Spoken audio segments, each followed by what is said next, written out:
Jai Hind to all of you. I am Updesh Kumar Jaiswal, working as an assistant professor in Department of Computer Science Engineering, Ajay Kumar Garg Engineering College, Ghaziabad. Today, I am going to deliver a lecture on topic building blocks of information security policies, elements, life cycle and implementation strategy, and it is related to subject cyber security, which code is BCC 401. The content of my today lecture is definition of security policy, introduction of information security policies and challenges associated with this, the foundation of information security, that is the InfoSec, elements of policies, policy life cycle, and 10-step approaches for implementing or managing an information security policy program. Now, before starting to this lecture, it is very important to understand what is the meaning of building blocks of information security policy. This term refer to the essential components needs to create and enforce an effective information security policy, that is the ISP. These building blocks provide a structural foundation for protecting an organization data and IT resources. They define rules, responsibilities, access control for users, system and data. Example include purpose, scope, roles, data protection, incident response and compliance measures. Like bricks in a wall, each element support the policy overall strength and effectiveness. If we are making the home, the wall are important and the bricks of wall are providing the support and manufacturing. In same way, each element support the policy overall strength and wall provide also the strength to the home. They ensure security is consistent, enforceable and aligned with business and legal needs. Without these core elements, the policy would be weak and unenforceable. Thus, building blocks are important to manage and sustain the information security posture. Now, it is also important to know the definition of elements, life cycle, and implementation strategy in terms of information security policy. So, what are the elements? These are the core components that make up an information security policy, such as purpose, scope, roles and responsibilities, access control, data classification, compliance, and enforcement mechanism. Life cycle, the policy life cycle refers to the stages through which a security policy follow, from planning, development, approval, implementation, training, monitoring to periodic review and update. Now, implementation strategy. These are the structure, approaches, or best practices used to effectively roll out, enforce, and maintain the policy within the organization.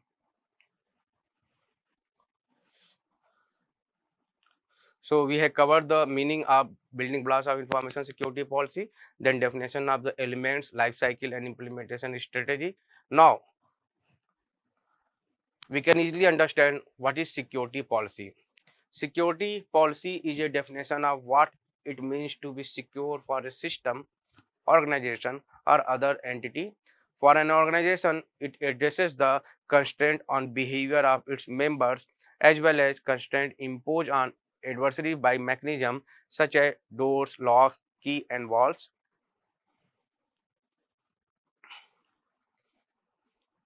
Now, what is information security policy?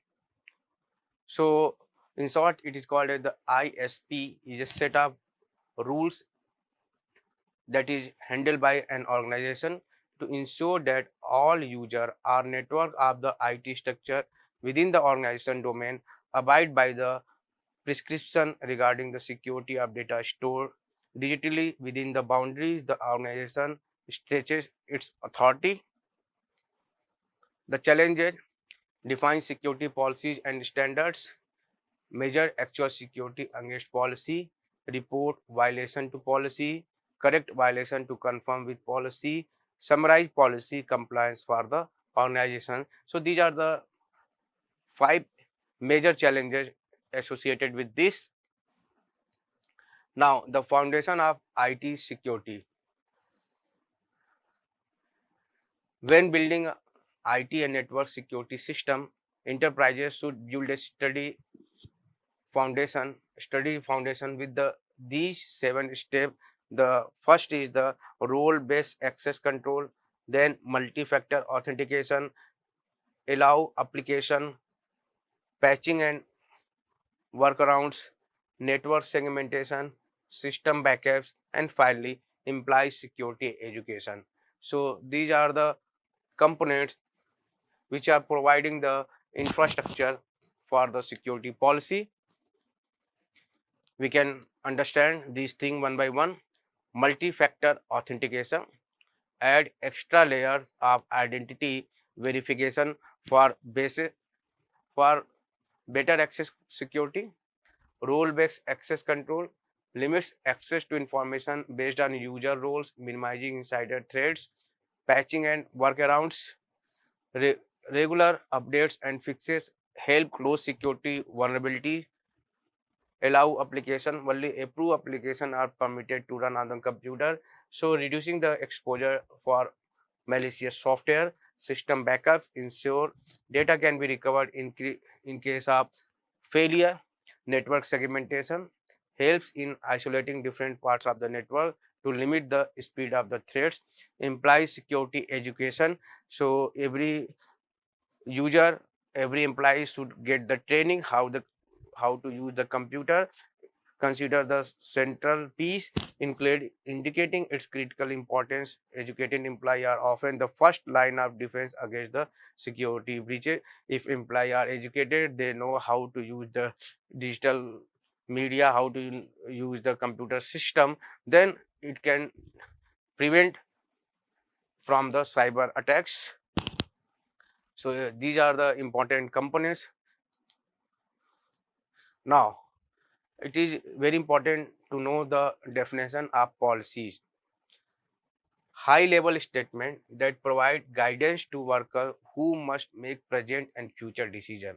So this is related to policy. Now standards, requirement statement that provide specific technical specification, that is known as a standard. Guidelines, optional but recommended specification needed to define the policies. Now security policy, we can say, have 3 layers: policy, standard, guidelines, procedure, and practices. So if I'm talking about the policy, so access to network resource will be granted through a unique user ID and password. This is the example of policy. Standard, for example, support I'm using a password, so it should have the 8 character long and first letter should be capital and special character should be there. And guidelines, example maybe password should include one non-alpha and non-found in dictionary. So how the policy, standard, guidelines, procedure are related, I explained with a diagram. Now elements of policy: set the tone of management, establish roles and responsibilities, define asset classification, provide direction for decisions, establish the scope of authority, provide a basis for guidelines and procedures, establish accountability, describe appropriate use of assets, establish relationship to the legal requirements. So these are the elements of security policies. Now, policy life cycle. In this diagram, firstly, information security goals are defined and cabinet goals are defined, then policy is created which follow standard procedure and guidelines. Then awareness is very important. After getting the awareness, action will be taken, and these are the providing the information security. This is the policy life cycle. So inputs to the policy formation: information security goals are needed, cabinet goals are needed. As I have already told, these are the guidelines objective from both the IT security side and organizational leadership that feed into the creation of policy. The policy is the central strategic statement that governs security expectation and directives. Policy implementation components are standard, procedure, and guidelines. About these, I have earlier discussed. Awareness, Through communication and training, staff become awareness of policy, standard procedure. They aware from the policy through communication and training. Actions awareness leads to specific action being taken by the employees and stakeholders. And information security, ultimately these actions results in information security, the end goal of the entire life cycle.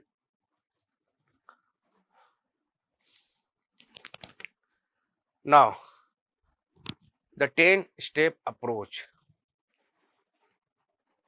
So to implement the policy, 10-step approach is important, which is shown by this diagram.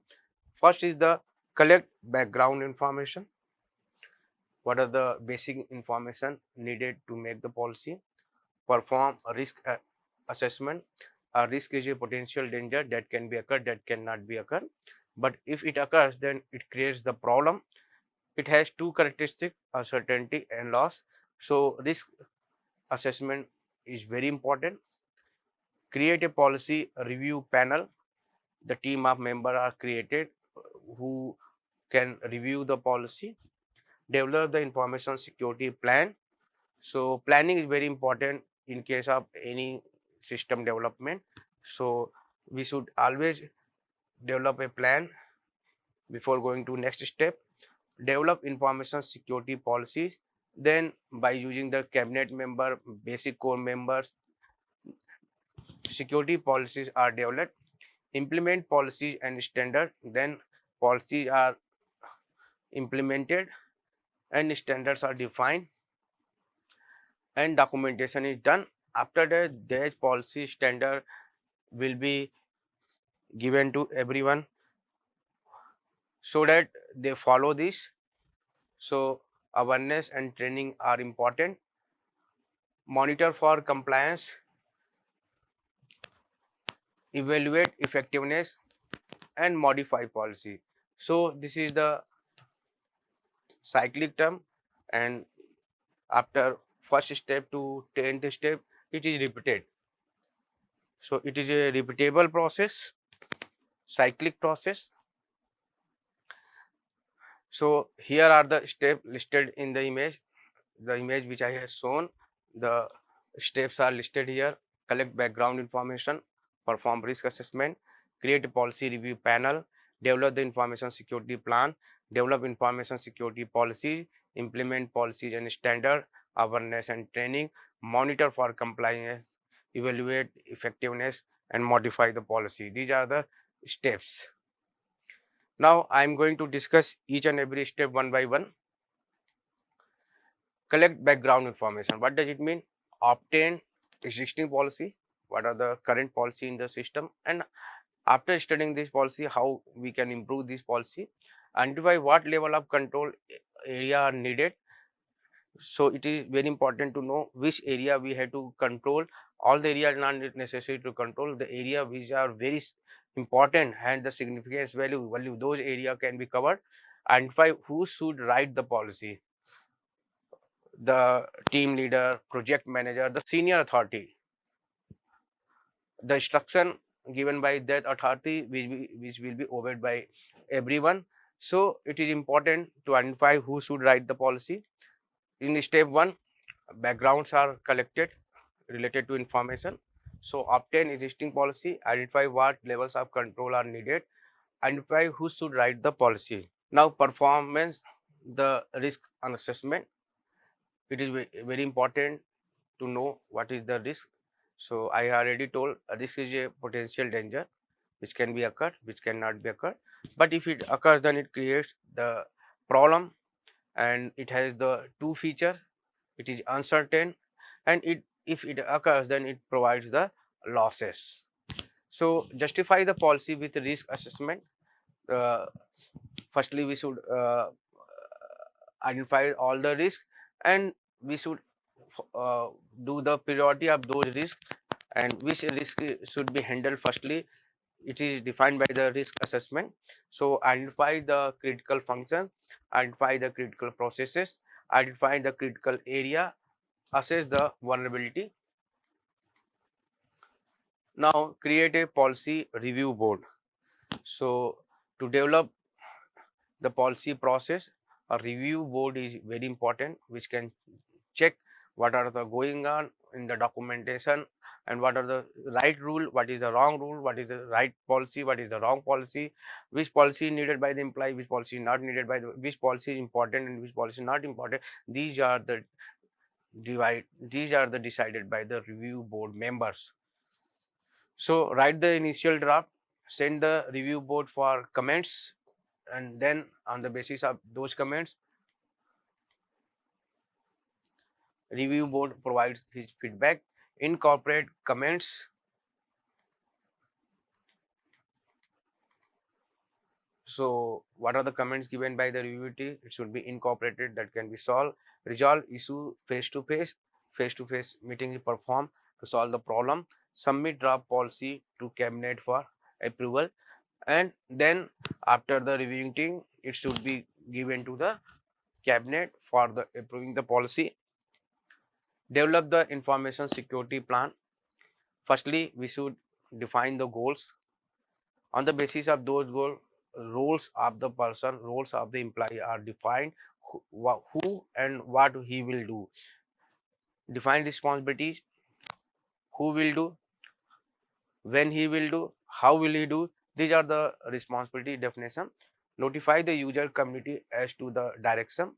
Establish a basis for compliance, risk assessment and audit of information security. So there should be some basic criteria for defining the compliance, risk assessment, and to perform the information security audit.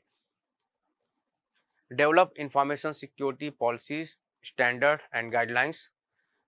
So policy, I already told, these are the high level statement that provide guidance to the worker who must make present and future decision. Standard, requirement statement that provide specific technical specification. And guidelines, optional but recommended specification. So it is important to note that guidelines are used when standard cannot be enforced or managed. Support is lukewarm. Example of standard is the password must be 8 characters long and expired every after the 3 months. And guidelines will be passwords should be constructed using alpha, numeric, upper, lower, and special characters. So there are difference between the guidelines and standard. Implement policy and standard. So it is important to distribute the policies, how the policy are distributed all over the employee, all over the organization. Obtain agreement with policy before assessing the system. Implement control to meet or enforce the policy. So there should be some controlling system that can provide the goal of the policy or enforce the policy that should be followed. When policy is implemented, it is followed by the employees. If employee is illiterate and he or her doesn't know how to use the system, then training will be provided and guidelines are given. During these guidelines, this policy, he can understand what action should be performed by his or her and what action not performed by his or her. So make user awareness of the expected behavior. Teachers uses how and when to secure the information, how the information is secure, this training is provided, and when this security is required. Every time security is not required, but when it is important, then it should know the employee. Reduces losses and theft. If we are providing the training to the employee user, then chances of theft and loss will be less. Reduces the need for information if we are giving the training. So by taking those training, awareness will be increased. So there is no need of enforcement. It comes in nature. Monitor for compliance. Management is responsible for managing the control. Management should regularly review the status of the control, enforce user contacts, that is called as the code of conduct, establish an internal review process. there should be always internal review process. Initially, if any error or mistake are found, that can be removed by the internal members. So internal audit reviews are prepared. Evaluate policy effectiveness. So we should always evaluate the effectiveness of the policy, how effective is the policy, how useful is the policy. We should document the evaluation process and then make the report on the basis of evaluation. So after the evaluation, after taking the feedback, policy must be modified. So what are the reasons for modifying the policy? When new technology comes into the picture, when in the organization new technology is launched, then according to technology, policy will be changed. New threats. If new threats will come, new types of attacks will come, then new policy will be generated. If our organization goals will be changed, then policy can be modified. Organizational changes are also involved in modifying the policy. If law of the government, law of the local area is changed, then policy should be changed. Ineffective of the existing policy. If existing policy not effective for the employee, not for the users, then we should always modify the policy. So these are the different references. I use 3 books, 2 websites, and 2 research paper which are published in 2019 and 2014 to deliver this lecture, to make this lecture. So thank you and Jai Hind to all of you again.